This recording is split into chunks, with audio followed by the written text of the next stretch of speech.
인지 컨트롤즈 자동차 부품 회사입니다.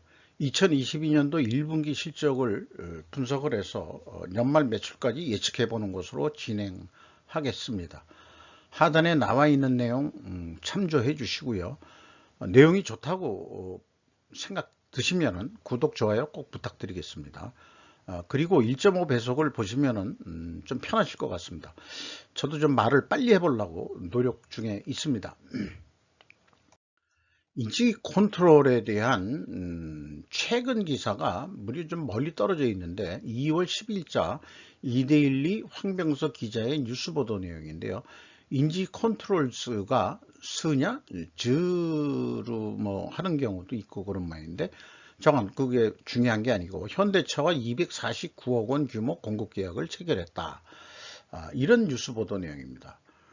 그런데 그 뉴스 내용의 그 계약을 보면은 2023년부터 하게 돼 있어요. 그러니까 그동안에는 그 인지 컨트롤즈가 그 현대차의 그 협력업체가 아니었던 모양입니다. 그리고 이제 그 전기 차량에 대한 거고 3웨이 밸브 아세이라고 이렇게 표현했는데 영어로 뭐 어셈블리라고도 보행하는데 이게 또 일본식 표현이긴 하죠. 아세이 하는 게 국내에서 그냥 통용 그렇게 되고 있습니다. 그러니까 이제 1분기 매출이나 이런 거는 현대차하고는 크게 관계가 없는 그런 그 실적으로 이해를 하게 하고 분석 내용을 좀 이해해 주시면 좋겠네요. 이번에 체결한 공급 금액은 최근 매출액 4,586억 보다 대비 5.4% 규모이다. 그러니까 이제 그 매출액 규모의 한 5.45% 규모이다.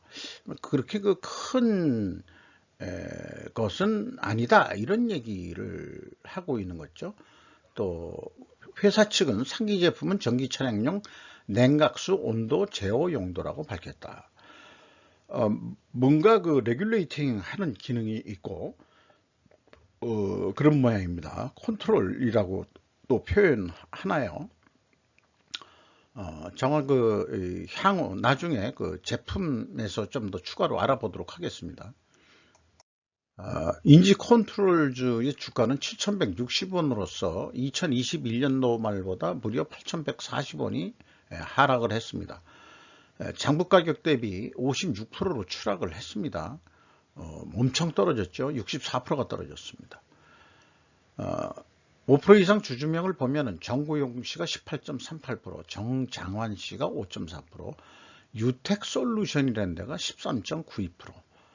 그리고 이제 외국인 지분이 5%는 안 됩니다만은 약 4% 됩니다만은 조금 그 입지를 하고 있다 이렇게 느낌이 있네요. 그 네이버 그 증권 정보에 표현되어 있는 거는 그 외국인 기관으로서 JP 모건, 메릴린치 등이 그 표현이 되어 있습니다. 스루펫 손익 내용에 있어서 매출은 832억 원을 달성해서 전년도보다 2.5%뿐이 증가를 안 했습니다. 그런데 매출 재료비가 5.4% 오히려 떨어졌습니다. 그래서 이거를 그 해석할 때 매출 재료비 감소를 원재료비가 상대적으로 그 제품 가격이 조금 인상이 됐다고 본다면은 상대적으로 하락했다고 인식할 수 있다. 요것도 나중에 좀 그 숫자로 확인해 보는 걸로 하겠습니다. 그래서 스루풋이 무려 27.9% 증가했고요. 스루풋률은 5.9% 상승했습니다. 그런데 운영 비용이 38.2%나 크게 증가를 해버렸습니다. 그 결과 TOE 생산성은 1.03으로서 전년 동기보다 0.08포인트가 하락을 했고요. 영업이익은 6억 7천만 원뿐이 내질 못했습니다. 거기다가 원가회계 영업이익보다 3억 1,700만 원이 적은 수치입니다. 이것은 재고, 가공비 배부 재고 자산이 증가했기 때문입니다. 그런데 회사는 분기 보고서에는 그 재고자산 명세를 공시를 안 하고 있습니다. 이런 게 이제 그 회사의 신뢰도가 좀 떨어지는 건데요. 이거 연간 금액은 연말 금액은 이 연간 사업 보고서에서 가져온 수치고, 그 다음에 이제 1분기 WCAI 금액과 그 다음에 2021년도 1분기 WCAI 금액은 미성분에 나와 있는 금액을 적용해서 역산해서 산출해낸 금액이 되겠습니다. 합계액은 재무상태표에 나와 있는 재고자산 금액을 적용한 거고요. 이렇게 해서 증감액을 일단 산출을 했습니다. 재고가 15억이 증가했기 때문에 원가회계 영업이익보다 영업이익이 적게 나오는 원인이 되겠습니다. 위에 거를 좀 다시 한번 좀 말씀드리면, 향후 2023년부터 IFRS ESG적 공시 표준이 발동이 된다고 한다면은, 아마 기업들은 이렇게 제가 요구하는 재고 관리 흐름식으로 공시를 해야 될 거라고 저는 강력하게 희망을 하고 있고 기대를 하고 있습니다. 비용의 성격적 분류 내용을 1번, 2번 매출원가 재료비 MC하고 OE 운영비용으로 크게 디커플링해서 스르프 분석을 하고 있습니다. 스르프 손익에서 추정했듯이 가공비율의 상승은 상대적으로 원재료비가 하락했음을 의미한다. 여기 가공비율이 6.6% 상승했거든요. 그러면 원재료 가격은 떨어졌을 것이다. 이렇게 이제 추정을 해볼 수 있겠죠. 그런데 유독 1분기에 운영비용이 38.2%나 증가했습니다. 그렇다면 납품단가를 인상해달라고 관철시킬 수 있을까? 이런 이제 질문을 던지면서 계속 분석을 해 나가 보도록 하죠. PQ 총재재 비용의 차이는 없습니다. 이거 감사한 일이고요. 그 다음에 주요 비용으로서 인건비가 90억 원이 집행이 됐는데, 이게 전년도보다 금액상으로는 0.3% 감소했습니다. 직원 수는 3명이 감소를 했고요. 분기 평균 임금은 1,750만 원으로서 전년 동기보다 0.3% 인상한 거로 그렇게 산출이 됩니다. 연간 연봉은 한 7천만 원으로 그렇게 추정이 됩니다. 수수료가 5.3% 증가했고요. 그 다음에 운반비가 무려 67.9%가 크게 증가했습니다. 이것은 이제 아시다시피 이제 유류 가격에 디젤, 연료료 이런 것들이 크게 급상승했기 때문에 상승했다, 이렇게 볼 수 있겠습니다. 그래서 2단계 재고자산의 증감액의 비교는 일치를 하고요.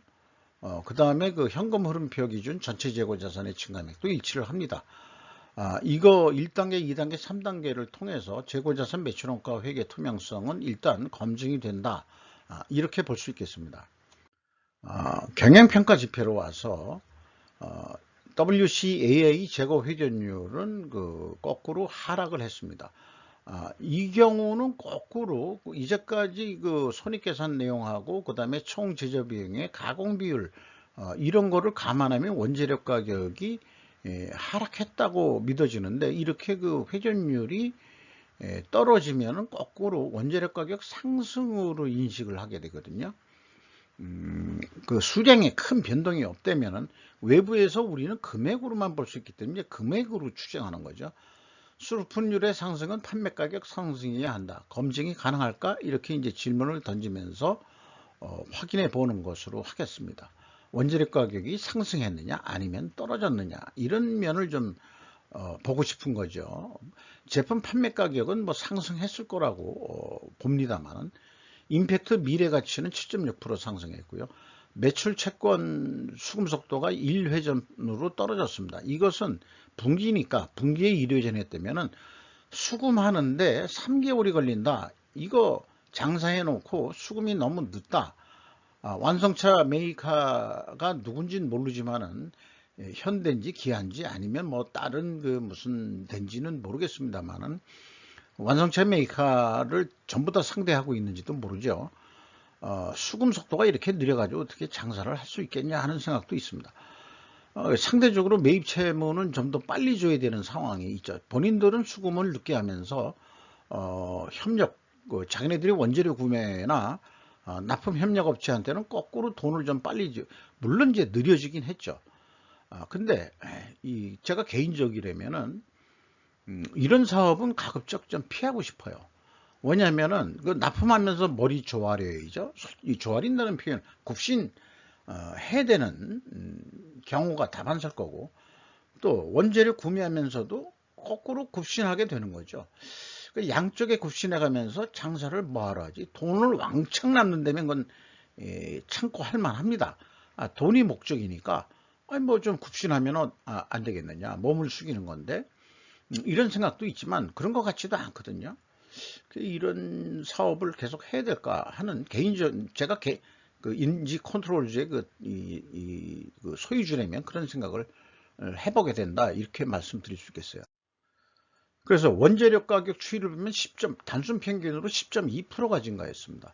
요거를 가중 평균을 할 수 있으면 좋겠지만은 품목별로 그 매입액이 없어가지고 가중 평균 내기는 어렵습니다. 일단 10.2% 증가를 했어요. 그러면은 그 손익계산하고 그 다음에 이 제조 원가, 총 제조 비용에서 인식했던 원재료 가격이 하락했을 거라고 하는 거하고는 반대로 나타나죠. 그래서 입증이 안 된다, 이렇게 볼 수 있겠습니다. 제품 가격은 단순 평균으로 2.9%밖에 그 증가를 안 했습니다. 그런데 제품에 대해서는 그런데 넘어가기 전에 요거는 이제 원재료 가격만이지만은 상품 매입 가격도 좀 공개를 해야 되지 않느냐. 이 회사는 상품 규모도 좀 작질 않거든요. 그러면 상품 가격이 혹시 내려갔을 수도 있지 않겠냐, 또 이런 생각을 하는데 확인할 방법은 없습니다. 그래서 제품 쪽에서는 요거는 이제 앞에 나와 있는 내용 그대로 가져온 건데요. 2.9% 증가를 했지만은 요게 이제 그 대응이 됩니다. WTC류 이렇게 했는데 이 약어로 쓴 것 같아요. Water Temperature Control류, 그 다음에 서머스타트류, 낙 센서류, 퍼지 컨트롤 밸브류. 아까 뭐 밸브류 그 계약을 했다는데 뭐 이런 류에 해당한다고. 퓨얼 연료 압력 레귤레이터 조절 장치 뭐 이런 거 같고요. 플라스틱 아세이류, 이런 것들이 있는데 이게 다 대응이 됩니다. 그래서 매출 비중액 곱하기 단가 변동률로 하면 가중 평균이 나오죠. 그래서 기타를 뺀 거를 다 더하면은 제품 가격은 6% 상승했다, 이렇게 인식을 할 수 있으니까 매출액이 증가한 것은 결국 상품 가격, 판매 가격 인상이 주요 원인이었던 것까지는 확인을 할 수 있습니다만은 원재료 가격의 하락은 거꾸로 확인할 수 없었습니다. 현금 재무지표에 와서 캐펙스 자본적 지출 투자는 56억 원을 투자했습니다. 종속기업 비율이 47.2%로 적지 않습니다. 그리고 EAT 세후 현금 순이익이 66억 원으로서 전년보다 1.2% 하락했습니다.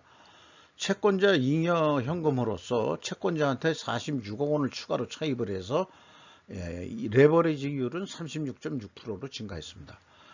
주주잉여 현금 흐름은 22억 원으로서 이익배당 0.7%, ROE 0.7%에 해당하겠습니다. FEM 최종 61억 원의 현금이 유출되었다, 이렇게 이제 읽을 수 있겠습니다.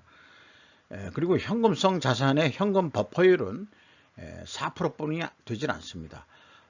전년도는 8.8%였는데 그나마 이제 거의 따블이 내려앉았죠.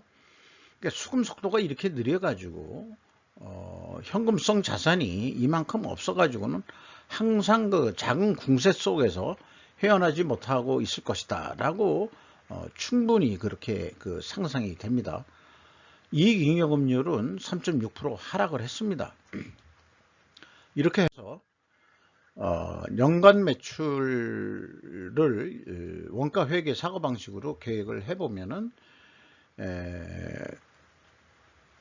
3,370억 정도 매출이 일어날 것으로 예상이 됩니다. 이 경우 총 제조 비용 예측을 하고 거기에서 이제 이 기초 재고를 더하고 기말 재고를 빼서 매출 원가를 산출해서 여기에 적용시켰을 때 3,372억 원 정도 매출이 일어날 것이다, 이렇게 보는 거죠. 재고가 늘어나게 돼 있으면은 돈 쓴보다도 매출 원가는 적어진다는 게 이게 원가 회계의 매직이라고 마법이라고 얘기할 수 있겠습니다. 그래서 이런 것을 통해서 만약 현대차한테 납품을 한다고 본다고 그런다면은 단가 견적이라고 보죠. 어떤 제품인지 모르지만 33만 8,700원짜리 견적을 냈는데 그 경우에 예상되는 것은 많이도 남지 않고 한 4,000원만 남아보자 하는 게 견적을 냈는데 아까 그 원재료 가격이 하락했을 거라고 봤는데 이제 인상됐다고 그렇게 발표를 했잖아요. 그러면은 이제 저같이 이제 원가 전문가가 그 확인이 안 된다, 당신네들 더 싸게 살 텐데 라고 추적을 하고 그다음에 에비던스 증빙을 내놔봐라, 증거를 내봐라, 뭐 이런 식으로 이제 까탈스럽게 해가지고 우여곡절 끝에 그래 좋아 그러면은 33만 5천 원에 계약을 하자라고 만약에 타결이 됐다면은 남는 돈이 그래도 1,710원이 남는다. 왜 남느냐? 그러면 깎였는데도 뭐 이렇게 남는데 이건 또 말하자면은 재고가 증가한 것도 영향을 미쳐서 그럴 겁니다. 근데 이거 가지고는 계획했던 것보다 한 반뿐이 안 되니까 더 노력을 해보자. 그래서 매출을 3%도 증가시킨다면은 영업이익을 적어도 계획보다 5,592억 원을 더 남길 수 있겠다. 이런 계획을 좀 세워볼 수 있겠다 이거죠. 그리고 또 재고도 좀 10% 정도 증가시켜야 된다 하는 그런 쪽으로 의사결정들을 해서 움직일 것이다. 이렇게 이제 상상해 볼 수 있겠습니다. 위의 내용을 한번 읽어보면요. 완성차 메이커의 납품 단가를 협상하기 위해서 원재료 및 상품 매입 가격 인상을 제시할 터이다. 그리고 이번에는 운영비용 상승도 반영 요청할 것이다. 라고 이렇게 이제 정리를 해볼 수 있겠어요. 그렇다면은 스루풋 사고방식으로는 어떻게 사업계획을 할 수 있겠냐. 스루풋 패러다임은 판매 가격과 판매량 모두를 계획할 수 있다. 가격 협상은 스루풋 개념으로 접근해야 합리적일 것이다 라는 결론을 미리 말씀드리고 1분기 실적이 이제 스루풋율이 29.5%였는데요. 이익이 좀 적게 났기 때문에 또 원재료 가격이 인상이 됐다는 것을 감안해서 1%만 스루풋율을 올려보자. 그럴 경우에 이제 판매 가격을 역산해서 이제 또 계산을 하면은 아마 실무적으로는 계산해 낼 수 있겠죠. 그 다음에 이제 재고 회전율 그대로라고 가정을 한다면은 33만 3천 원의 견적서를 낼 수 있을 것이다. 그렇게 보고요. 그리고 이거를 손익분기점으로 산출해드리면은 30.5%로 하게 되면은 아까 원으로 했습니다만은 다시 100만 원 단위로 얘기하면 3,214억 원 정도 매출을 일으키면은 충분히 목표 이익은 달성할 수 있을 것이다 라고 계획을 해볼 수 있겠습니다. 어떤 경우든 어느 거로 사업 계획을 확정할 거고 보고할 거냐 하는 거는 많이 나오는 금액 쪽으로 하는 게 바람직하겠죠. 그래서 많이 나오는 쪽으로 3,330억 원을 해 보겠어요 라고 보고를 하면은 오너가 오케이 해봅시다 이렇게 이제 승인이 났다고 보죠.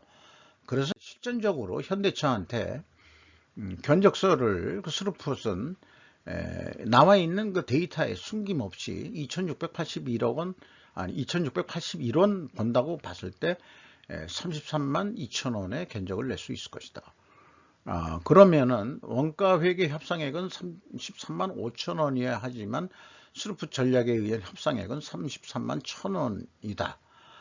예를 들어서 이게 무슨 경쟁업체가 있다 그러면은 경쟁업체가 원가 회계 사고방식으로 하니까 33만 5천 원에 계약할 수 있는 거를 우리는 33만 1천만 원에 33만 1천 원에 계약을 할 수 있어. 그러니까 4천 원을 더 싸게 해 드릴게요 라고 제시할 수 있는 게 됩니다. 그렇게 하더라도 989원은 남는다. 이런 얘기예요. 이게 싸게 주는 대신 주문량을 좀 더 많이 해주세요. 이런 협상을 추가적으로 계약서에 계약한 그 물량 중에서 조금 더 애드해 주겠다 라는 단서조항에 특별조항 같은 걸 넣어서 이제 그 계약서를 좀 꾸밀 수도 있지 않겠냐, 이렇게 생각을 해봅니다. 그래서 스루픈율은 1% 오르는 거로 계획을 하고, 이 재고 회전율을 20회전 한다는 것은 1.5% 증분하는 건데, 재고 회전율을 올린다는 것은 다른 말로 하면은 판매 수량을 늘린다는 거로도 연관해서 생각할 수 있는 거죠. 물론 이제 재고 관리를 통해서 재고를 줄일 수도 있는 겁니다만은, 그렇게 되면은 그 계획 대비 3.2%만 증가를 시켜도 6,977원의 이익을 낼 수 있을 것이다. 그래서 원가 회계 그 예상 영업이익보다도 더 이익을 낼 수 있다, 이렇게 말씀드릴 수 있겠어요.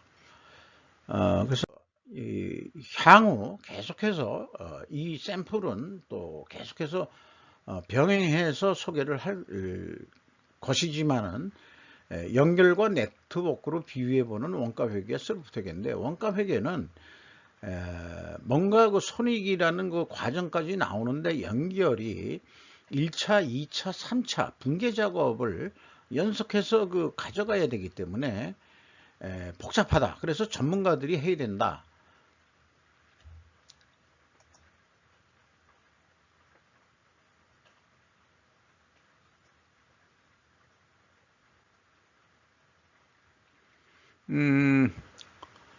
이렇게 그 생각할 수 있겠어요. 그래서 스루풋은 1차 그 네트워크로 링크만 돼도 손익계산을 해낼 수 있다. 이 점을 강조드리면서 마치도록 하겠습니다. 감사합니다.